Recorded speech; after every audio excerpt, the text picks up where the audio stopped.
Hello, juniors. My name is Betsy Alpert, and I am one of the school counselors here at Walton. And I would like to welcome you and your families to the Junior Advisement for the class of 2023.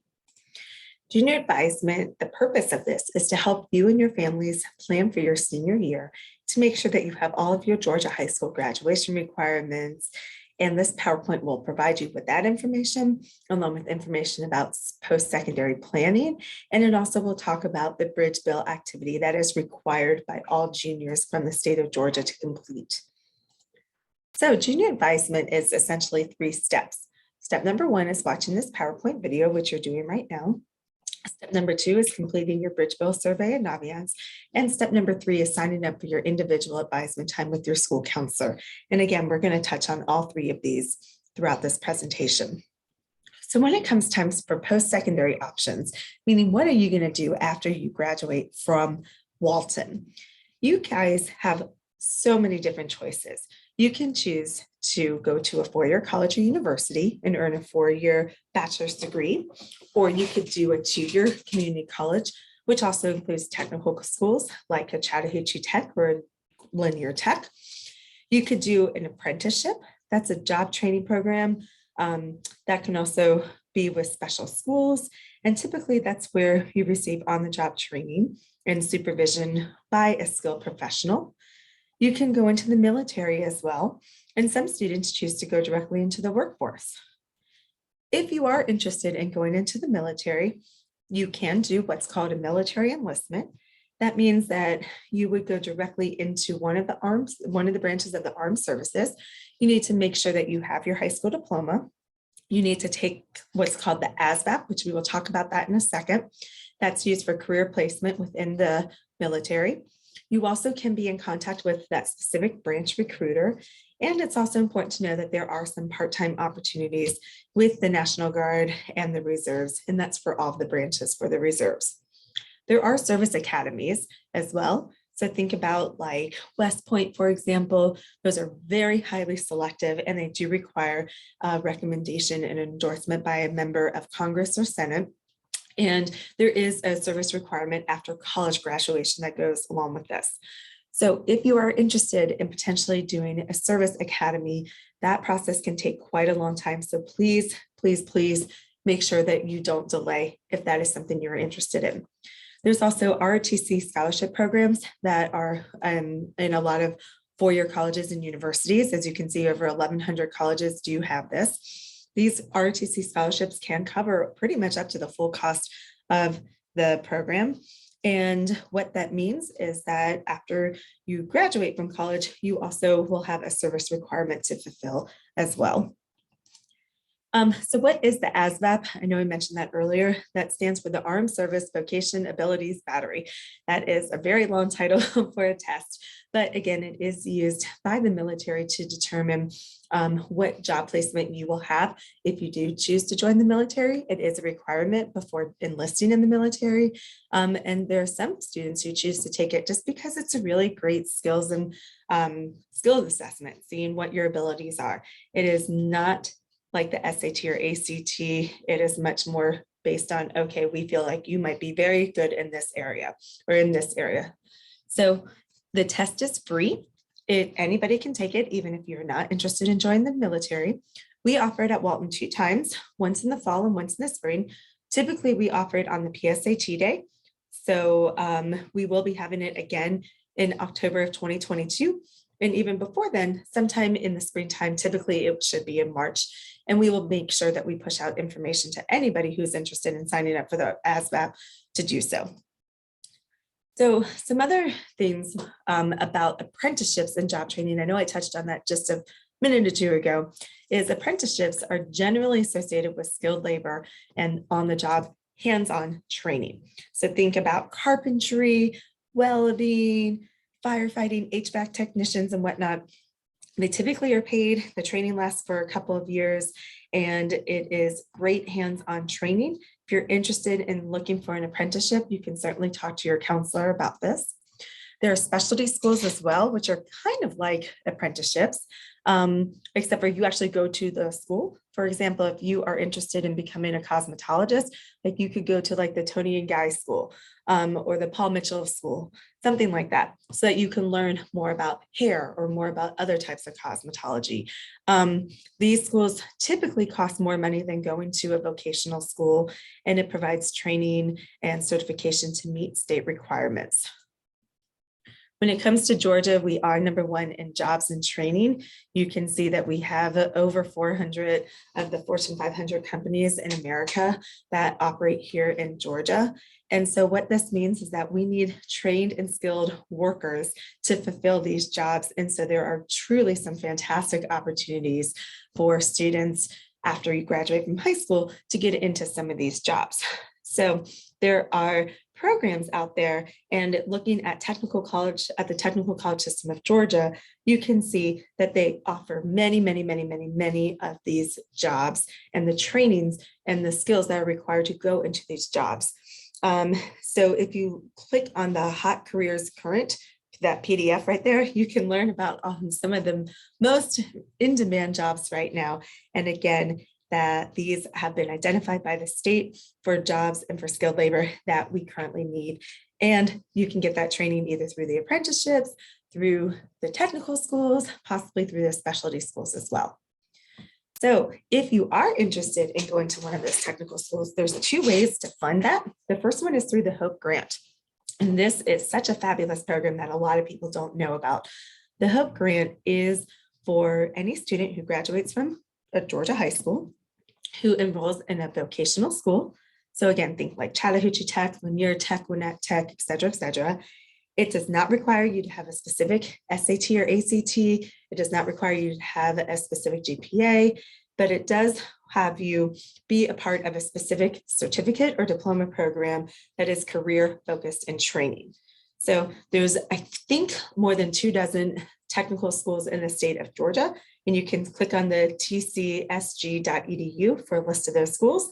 And then you can see what the specific diploma programs or certificate programs are for the HOPE grant.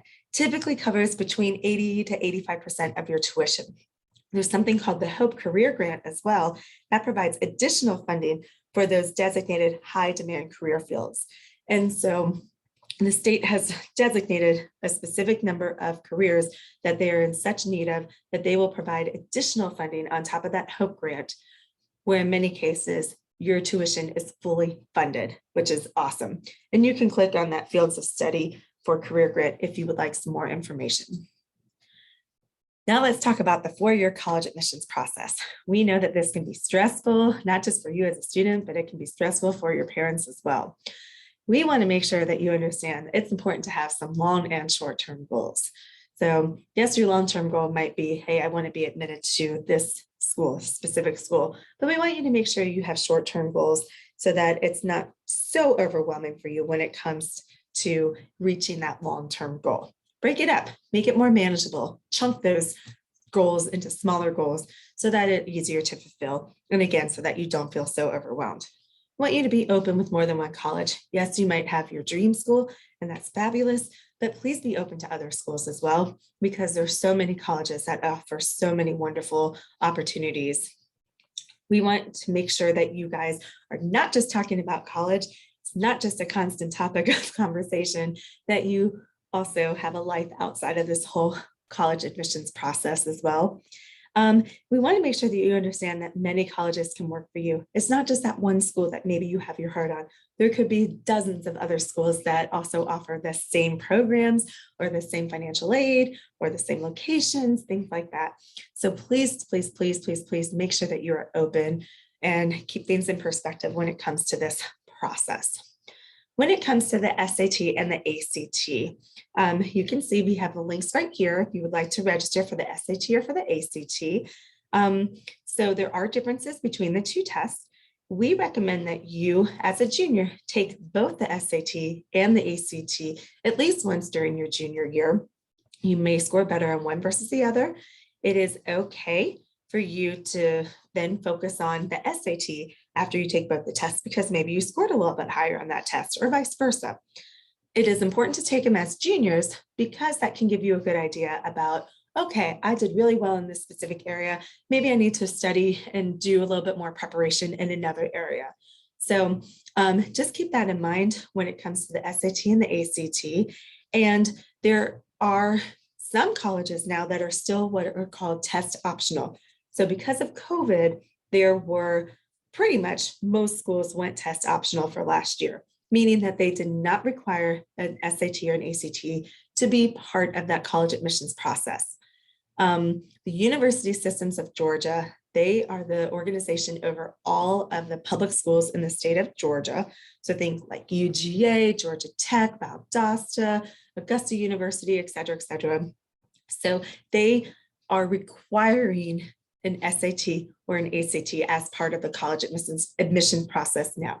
It was not like that last year. This year they have made that requirement, and it probably will be the same next year as well. Please, please, please, please, please check with other schools outside of the state of Georgia or private schools to see what their admissions requirements are and if they are indeed test optional or not. But we just want to make sure that you know that the University Systems of Georgia do require the SAT or the ACT. If you are eligible for free or reduced lunch, you can talk to Mrs. Gross, our fabulous college advisor, who can get you a waiver for the SAT or the ACT. There are other tests that you may need as well. There's the AccuPlacer. If you are planning to go to a two-year school or a technical school, they may require the AccuPlacer. Also, we talked about the ASVAB earlier. And remember, we'll have dates for that coming up, but it should be in March of 2022. And then think about the PSAT day for 2022 as well. And there may be some other types of tests as well that your specific college may require. So it's your responsibility to check with those college admissions offices to see if they do require any additional type of test. If you are interested in sports and you want to participate in, excuse me, Division I or Division II sports while you're in college, make sure that you are registered with the clearinghouse through the NCAA. You guys can see we have the links right there. And so make sure that you start that process soon so that you won't have any issues by the time you are a senior. So what do we like to encourage our students to do with college visits? It is so important, if it is possible, for you to go onto the college campus to visit the schools that you are interested in person. You can read all about the schools, you can look at brochures, you can talk to the college admissions counselor, students who attend there, but until you actually step foot on campus, you really truly don't have that great an idea of what that college is like. If you can see it in person, walk around the campus, talk to the students there, possibly talk to professors and majors that you're interested in, et cetera, that can give you such a great idea about if you feel like this is a good fit for me or not. As a junior, you get one excused college visit a year. As a senior, you get two excused visits. And those visits and those college excuses that just need to be emailed to our attendance office, to Ms. Gibson. If you can't do college visits in person, we understand that, and certainly the colleges do as well, especially in the time of COVID. There are some other ways that you can really get to know more about those schools. Obviously, going on the college websites, there's a lot of virtual tours. In fact, almost all colleges now have virtual tours that they offer their students, so you can just sit at home and be looking at different colleges that way. You can email and speak with the college admissions counselor, perhaps talk to staff members here, faculty members who maybe went to the school that you might be interested in as well. And also, it's important that you talk about financial aid and you talk to recruiters and whatnot, just so that you can really get a good idea of what the campus is like if you are unable to visit the campus. Another fabulous thing that you can do is college recruiters and college admissions counselors come to Walton. We have over 100 college visits every single year from colleges from all over the United States. They talk about their academic programs, their majors, financial aid, what college life is like, what are some extracurricular activities in campus life and whatnot. So it is a fabulous way about learning more about the college admissions process and making a personal connection with that college admissions counselor as well. You're showing that demonstrated interest, which that can make a difference when it does come time for your admissions evaluation. So we have you guys signed up for these college these college visits in your Naviance account. When you log in, you just scroll down to the bottom of Naviance and you'll see a list of colleges and their visits coming up. You just go in, click on that you're interested, and boom, you're signed up. So we have the college visits that happen in the fall, and then they're going to pick up again in the springtime as well. So you can start doing them if you haven't yet for the spring of 2022, and then certainly for the fall of 2022 as well. When it comes time to selecting colleges, what is the criteria you should look in? Obviously, what programs do they offer? What majors do they offer? If you're super interested in engineering and the school you're interested in doesn't have an engineering program, that might not be the best fit for you. So please make sure that you do your research into whatever the programs are that you are interested in.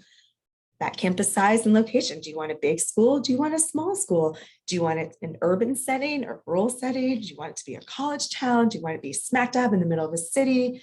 What's the cost like? Is the tuition going to be outrageously expensive? What about the mandatory books and fees and the food and board and whatnot? On-campus activities, do they have something that you're really interested in? Or if you know, for example, that you want to participate in intramural sports, do they have a good intramural sports league? Things like that. Those are all things that go into the whole equation, for lack of a better term, for finding a good college for you and what you feel comfortable with. So it is really important that we say fit over ranking. Where do you feel comfortable? Where do you see yourself? Does not necessarily mean that you have to go to the #1 rated school in the whole entire country. It means that you should look for schools that you feel comfortable with, that you can see yourself being there for 4 years, that you feel like you can be engaged within that college community and with those professors and with those student organizations and whatnot. What is important to you? What is a good fit for you? And we want to make sure that wherever you go, that you can find a good work-life balance, meaning that you have a good academic rigor and that you at the same time, you also are engaging in that academic, civic, and social life so that you will feel connected to that college community and have that college experience. So it even goes along with the future job satisfaction. You can see there was this study that showed how there is a strong connection between when you are engaged versus or along with your job satisfaction. And that can go in with that college experience. So you can see these bullet points right here. Taking college courses you're interested in with those professors that you are interested in, working with those professors, finding a mentor, working on a project, and not just a project that lasts for one semester, but maybe it lasts several semesters, something that you're really proud of and that you really are interested in. Participating possibly in an internship to learn more about the specific profession. And then lastly, making sure that you're active in those extracurricular activities. So all of that goes into that whole college admissions process and that whole best fit for me type thing. Then you also have to think about money and how you're going to finance your college tuition and your books and fees and everything about it. So where do you find resources? How do you get the money? There's so many community resources out there that includes scholarships, and this can be through civic and service organization, your church, your synagogue, your work, your parents' work, you name it. Students can begin applying for some of these grants and scholarships as early as their junior year. You guys can apply for them also in the summer after your junior year. And in order to be eligible for any college financial aid, you must complete the FAFSA, which stands for the Free Application for Federal Student Aid. That will be at the beginning of your senior year. That opens up October 1st of your senior year. So just kind of keep that into the back of your head. A lot of students get and earn the Hope Scholarship. What that means is that they graduate from Walton with a 3.0 GPA in their academic classes: English, math, science, social studies, and foreign language. That is your Hope GPA. That is something that is not calculated by Walton High School or with Cobb County school systems. It is something that is calculated by the state of Georgia through what is called the Georgia Student Finance Commission. So it's important to note that your Hope GPA is not on your Walton transcript. You can check it on a website called georgiafutures.org, but that GPA is going to be different from your Walton GPA because things are weighted differently. For example, your honors courses are not weighted with your Hope GPA, and AP courses and dual enrollment courses only receive an extra half quality point up to 4.0, unlike here at Walton where we do things a little bit differently. The Hope also requires you to have 4 rigor courses. that typically is not too challenging for our Walton students because those rigor courses are like Algebra 2, any second year foreign language or above, chemistry, classes that most of our students take anyway. But if you have specific questions, please ask your school counselor, or you can go to georgiafutures.org and look at the Hope requirements, the Hope rigor requirements, And the Hope Scholarship covers about 80%, 80 to 85% of your tuition, depending on lottery funds, for any of the public schools in the state of Georgia. So there's also the Zell Miller Scholarship that covers 100% of your tuition, and students who receive the Zell Miller Scholarship have a 3.7 Hope GPA. They meet those Hope rigor requirements. They also have to have a 1200 on their SAT in one sitting or a 26 on the ACT in one sitting as well. And again, that covers full tuition for any of those four-year schools in the state of Georgia, any of those public four-year schools. There's the Hope Grant. We've already talked about the Hope Grant. That's going to cover students at the vocational schools, again, Chattahoochee Tech, Gwinnett Tech, Athens Tech, etc.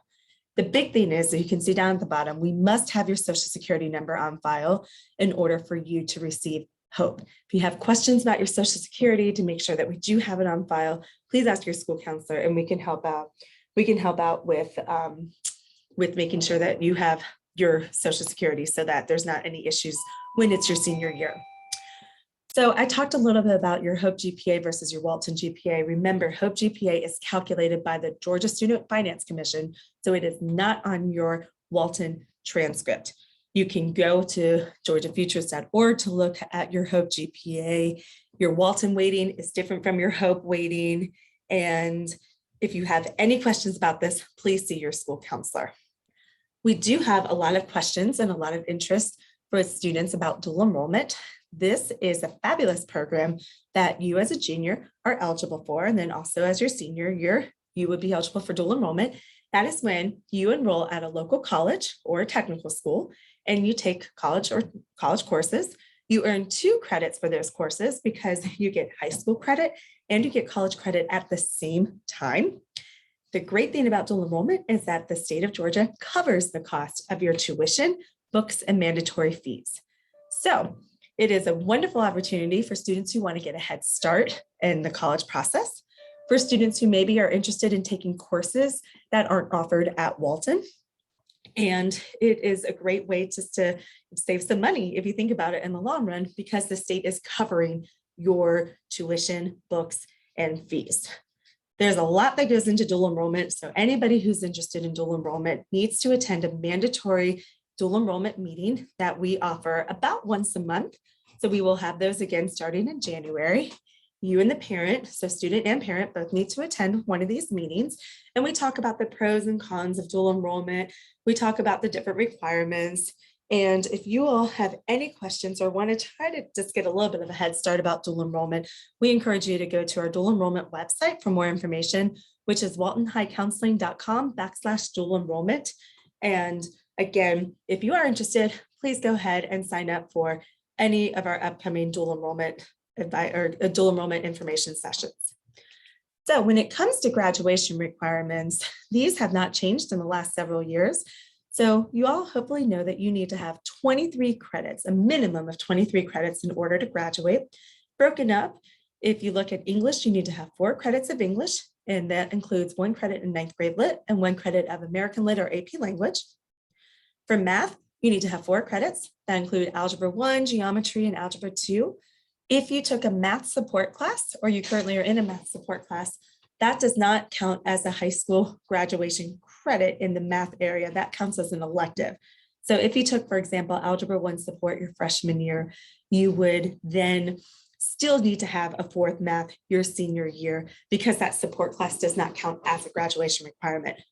For science, you need 4 credits, and that includes 1 credit of either physics or physical science, 1 credit in biology, and 1 credit in chemistry, earth systems, or environmental science. 3 credits in social studies, so 1 credit each of world history and US history, and then a half credit for American government and economics. Health and personal fitness, you need a half a credit for both health and personal fitness.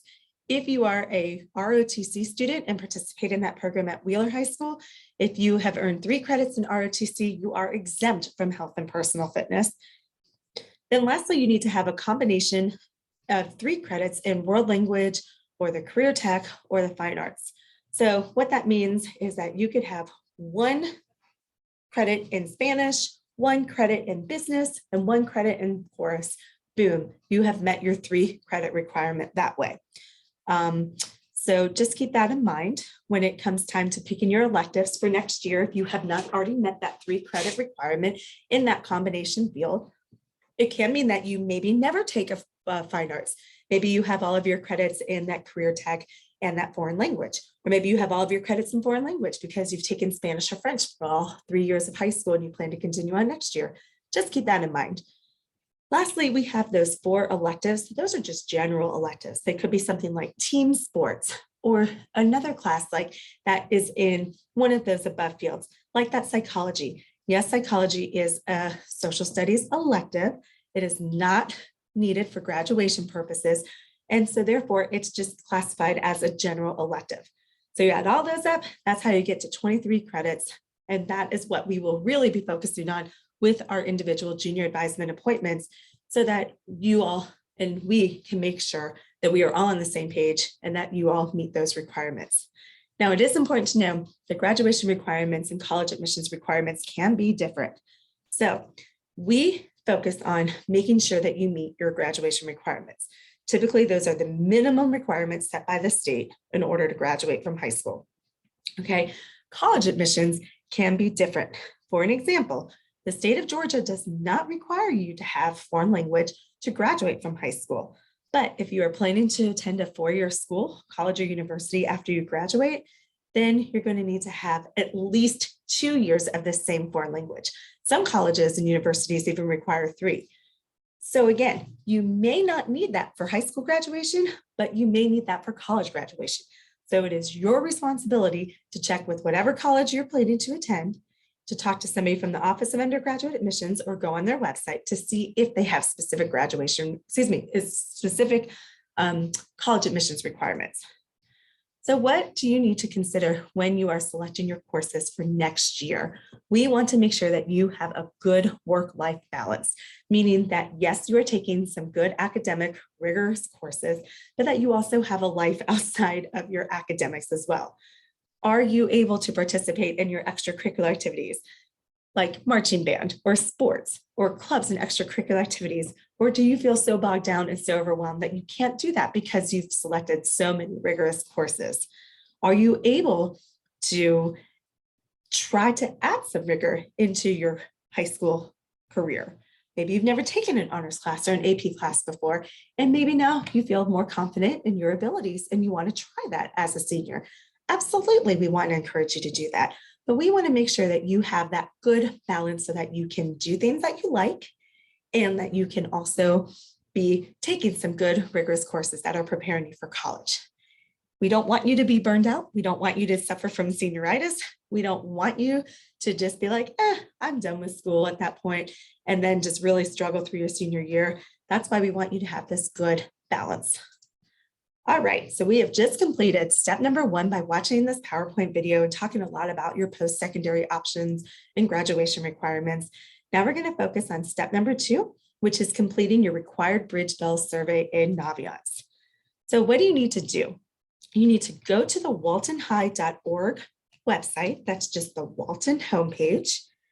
And at the top right-hand corner, you'll see a little diploma icon. You can see it circled in this PowerPoint. And you're going to click on that diploma icon because that is what's going to take you into Naviance. When you log into Naviance, if you're using a Cobb County computer or you're doing it here at Walton, you will automatically be logged in once you hit that diploma icon. If you're at home and using your home computer, you'll need to log into Naviance using your Microsoft 365 username and password. And that's what you use every day when you log into your Walton computers anyway.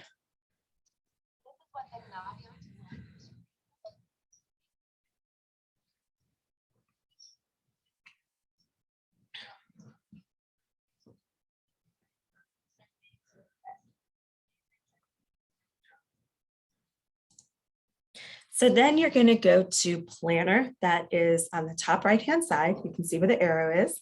And when you click on Planner, a drop-down menu comes and you're going to click on Tasks. The next thing you're going to do is you're going to scroll down and you're going to click on where it says 11th grade Bridge Law Survey. And you'll see it says required. So you just click on that blue 11th grade Bridge Law Survey, and that will take you to the next screen, which says to complete this task, you need to take this survey, which is next to that pink arrow. And you can see we have the big yellow arrow pointing exactly where you need to go. This is a very short survey, should not take you more than a couple minutes to complete. It is required by the state of Georgia, and it is something that we will be checking to make sure you have completed before we will have our junior advisement appointments with you. So please take a few minutes and make sure you go ahead and complete that. Now, our last step for our junior advisement is when you're going to make your individual advisement appointment with your counselor.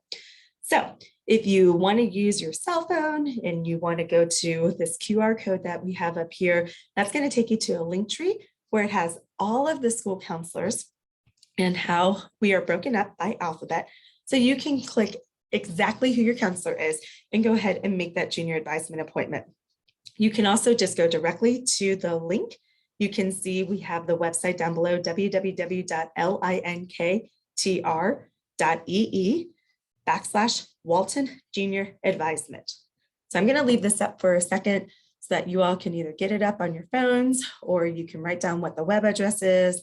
And again, this is for making your individual advisement appointment with your specific school counselor, and it lasts for about 30 minutes. Some things to know about your advisement appointment is you want to make sure that you are scheduling it with your proper school counselor. The appointments are going to be virtual for the parents, but in person for the student. So at Walton, the students will receive a pass in their first period teacher's class the morning of their advisement appointment so that they can come into the school counseling office and be with their specific school counselor. And the parents will get an email from the school counselor a day or two beforehand with the link to the Microsoft Teams virtual appointment. And we ask that the parents do also share that link with their student so that we have that as a backup, as a just in case. The appointments are going to be available during all 7 periods, and we are going to encourage you all to please choose a time to meet with your school counselor either during your lunch or during one of your electives so that you don't miss any academic instruction. Like I said, the appointments last about 30 minutes. We're going to focus on that individual graduation plan, those graduation requirements, and what your senior year classes are going to look like. This is not a college appointment. So that is something different. That is not the point of junior advisement. I already said that you guys are going to receive a link that will be emailed out to you a day or so before the advisement appointment. And I've already said that the juniors will receive a pass the morning of their appointments. So who are your counselors? So remember, we've split up the alphabet by the last name. So A through CH has Mrs. Clary. CI through G has me, Mrs. Alpert. Mrs. Dunham works with students H through K. Mrs. Wofford works with students L through M. Mrs. Harward has O through SL. And lastly, Mrs. Fay has SM through Z. So that's who you are going to be making your appointments with. The last thing we really want to stress to you all is that Walton social media for school counselors, we are very active on social media, and we want everyone to be following us because we have so much information that we push out on social media, things like special college visits or application fee waivers or free SAT or ACT tutoring through AppleRoof, things like that. So please follow us on either Facebook, Instagram, or Twitter. All of the information is pushed out exactly the same on all 3 of these platforms. So really it's just whichever one you prefer is fine. You can choose to also use the QR code right here that you can go ahead, get out your phone, and it will take you to a link tree that will take you to all 3 of our social media platforms. And again, please, please, please, please, please follow us. In fact, we are going to be having a raffle, and we are going to enter all students who have followed us on any one of these platforms by the end of junior advisement to give out some gift cards to some fun places. So please, please, please, please, please follow us on social media. All right, the last thing is a couple upcoming events. So we're going to have Junior Parent Night on February 7th at 6:30 p.m. Mrs. Gross, our college advisor, is the one who typically runs that. She does an amazing job, and that is going to be a little bit more college focused and what to look for next school year. The ASVAB, we will have that again in the spring, sometime in March. The date will be determined and it will be pushed out. So everybody who wants to register for the ASVAB can do so. And then lastly, the school counselors will be going into the junior classrooms and be talking with students about what to expect for your senior year. And that will be, as you can see, in mid-April. So we thank you so much for taking the time to watch Junior Advisement. We look forward to working with you and having our junior advisement appointments, those individual appointments with you. If you have any questions, please reach out to your individual school counselor. And congratulations on making it so far along in your high school career. We are so excited for the class of 2023.